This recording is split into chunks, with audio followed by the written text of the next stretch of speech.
Good day everybody. आज के new vlog में हम डिस्कस करेंगे जो लंदन की एक कोर्ट ने जूलियन असांजे के केस में फैसला दिया है। और ये लंदन हाई कोर्ट का ये फैसला कि विकीलीक्स के जो फाउंडर हैं जूलियन असांजे, जो इस वक्त एक इंग्लैंड की जेल में हैं, उनको अमेरिका के हवाले किया जा सकता है। अमेरिका में वो जासूसी एक्ट के तहत इल्ज़ामात का सामना करेंगे। ये जो नया फैसला आया है, ये उन तमाम लोगों के लिए एक धचका है। इट वॉज अ शॉक जो आज़ादी सहाफ़त पर यकीन रखते हैं।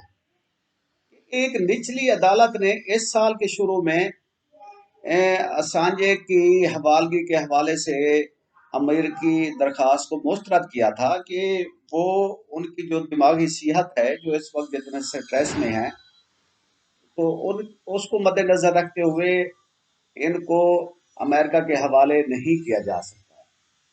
उस वक्त असांजे के वकला और डॉक्टरों ने ये दलील दी थी कि वो इतने स्ट्रेस में हैं कि वो अमेरिकी जेल के हालात की वजह से खुदकशी पर भी मजबूर हो सकते हैं। लेकिन लंदन की हाई कोर्ट ने अब जो फैसला दिया है, उन्होंने अमेरिकी हुकाम की तरफ से कुछ यकीन दहानियां हासिल करने के बाद ये फैसला दिया। उसमें ये कहा गया कि जो असांजे को जो कैद की पाबंदी वाली शराइत में नहीं रखा जाएगा। और इसके अलावा जो एक और अहम बात थी कि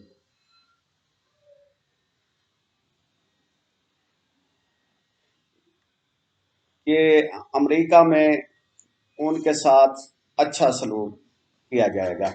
अमेरिका उन पे ये इल्ज़ाम लगाता है कि असांज ने बहुत ही हसास और गैर मुरतब शुदा मालूमात हासिल करने के लिए दिफाई डेटाबेस को हैक करने की साजिश की।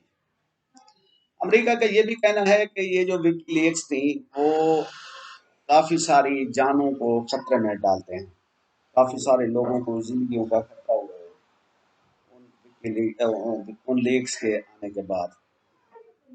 अब हो क्या रहा है कि अगर ये जुर्म साबित हो जाता है तो 50 साल असांज को 175 साल कैद की सजा हो सकती है।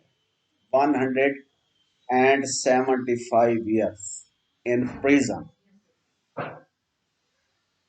उनकी कानूनी टीम अब अपील करेगी और ये लंदन हाई कोर्ट के हवाले फैसले के खिलाफ। और माहिरीन ये कह रहे हैं कि ये जो कानूनी अमल है, ये बरसों तक चल सकता है। लेकिन इन मुकदमात ने इससे पहले ही सालों तक कैद की एक या दूसरी दरमियानी शक्ल में डाल दिया है। अब इस वक्त वो वर्चुअल प्रिजन में ही हैं। उसने अब ये स्टोरी कहां से शुरू होती है? असांज ने 2012 में लंदन में एक्वाडोर के सफारत खाने में पनाह ली थी, जब ये विकीलीक्स उन्होंने रिलीज की थी और पूरी दुनिया में एक तहलका मच गया था। फौरी तौर पर उनके खिलाफ स्वीडन में जिनसी ज्यादती के इल्जामात की तहकीकात शुरू हो गई, जो पहले से चल रही थी लेकिन इतनी स्पॉटलाइट में नहीं थी।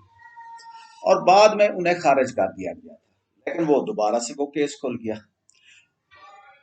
2019 में सफारत खाने से उसकी गिरफ्तारी कर ली गई और फिर उसे जमानत की शराइत की खिलाफ वर्जी करने पर बरतानिया में 50 हफ्तों के लिए 50 वीक्स, जो कि ऑलमोस्ट 1 ईयर ही होता है, उसके लिए जेल में भेज दिया गया। अब वो लंदन की उसी जेल में है। विकीलीक्स ने दुनिया में एक बहुत बड़ी चेंज लाई थी। इराक और अफगान जंगों पर जो दस्तावेजात विकीलीक्स ने जारी की और जो कि पूरी दुनिया में तकरीबन तमाम मीडिया हाउसेज ने बाद में पब्लिश भी की, तो उनमें अमरीकी सरपरस्ती में सरकारी जराइम और पर्दापोशी का उस पे यानी कि कवर अप करने का जो है ना, एक पर्दाफाश हुआ। وہ کبھی بھی ذمہ داران جمہوری حکومتوں کو ان جرائم کا ارتکاب کرنے والوں کے خلاف جو کارروائی کرنی چاہیے تھی ان کے خلاف تو اتنی کارروائی نہیں ہوئی، لیکن جو جولین اسانج کو جو ہے نا ان کو اس الزام میں اب دھرا جا رہا ہے۔ امریکی حکومت یہ دلیل دے رہی ہے کہ جی ہم اس کو پکڑیں گے اور سزا دیں گے کہ وہ صحافی نہیں تھا، کسی میڈیا ہاؤس سے چونکہ اس کا تعلق نہیں تھا تو اس کو جو ہے فریڈم آف پریس یا پریس لا جو ہے نا وہ اس کو لاگو نہیں ہوتے۔ لیکن صحافت کی جو ڈیفینیشن ہے اس سے ہٹ کر امریکہ نے ایک متنازع قانون کا استعمال کیا اور جو کہ ایسی شخص کو سزا دینے کے لیے جس نے طاقتور اداروں کے بارے میں ناخوشگوار سچائیاں شائع کی۔ اب اگر اسے حوالگی اور سزا سنائی جاتی ہے تو آزادی صحافت اور تحقیقاتی صحافت کے لیے یہ ایک بہت بیڈ ایگزامپل ہوگی۔ پچھلے دنوں میں ہم نے دیکھا کہ پاناما لیکس آئی ہیں، پھر اس کے بعد پینڈورا لیکس آئی ہیں، اور ایسی لیکس جو اب آنے والی ہیں ان کو جو ہے نا وہ دو بار سوچیں گے کہ ولیم اسانج یہ اسانج کی جو ٹریٹمنٹ ہو رہی ہے تو اس کے حوالے سے اگر دنیا میں کہیں بھی ایسے صحافیوں کو یا ایسے لوگ جو کسی ایسی راز سے پردہ اٹھاتے ہیں ان کو اگر کہیں پروٹیکشن نہیں ملتی تو پھر دنیا میں کون آواز اٹھائے گا۔ ستم ظریفی یہ ہے کہ صدر بائیڈن جو اس وقت ڈیموکریسی سمٹ آف ڈیموکریسی کا اجلاس بلا رہے ہیں جس میں پاکستان کو بھی بلایا گیا تھا لیکن اس نے ٹرن ڈاؤن کر دیا، اور وہی بائیڈن ہے جو اب صدر ٹرمپ کی پالیسیوں پر عمل کر رہے ہیں۔ اگر امریکہ اور برطانیہ جو دنیا کی اولڈسٹ ڈیموکریسیز میں سے ہیں اور وہ آزادی صحافت کے اپنا جو ان کا اوپن سٹینڈ ہے اس کے بارے میں سنجیدہ نہیں ہے تو پھر انہیں مسٹر اسانج کو رہا کرنے کے لیے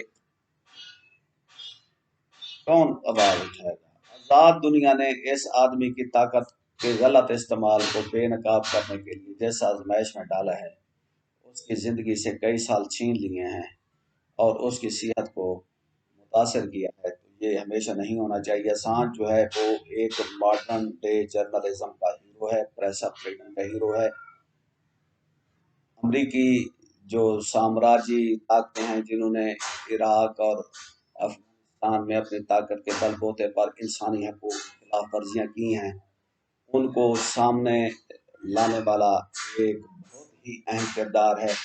ہم کچھ سلوٹ پیش کرتے ہیں اور پوری دنیا کے جو صحافی ہیں، سول سوسائٹی ہے اور جو لبرل پروگریسو ایجنڈاز پر یقین رکھتے ہیں ان لوگوں کو چاہیے کہ وہ آسان کی رہائی کے لیے اور اس کی پروٹیکشن کے لیے آواز اٹھائیں۔ ساتھ ہی مجھے اجازت دیجیے، اگلے ولاگ میں پھر ملیں گے، تب تک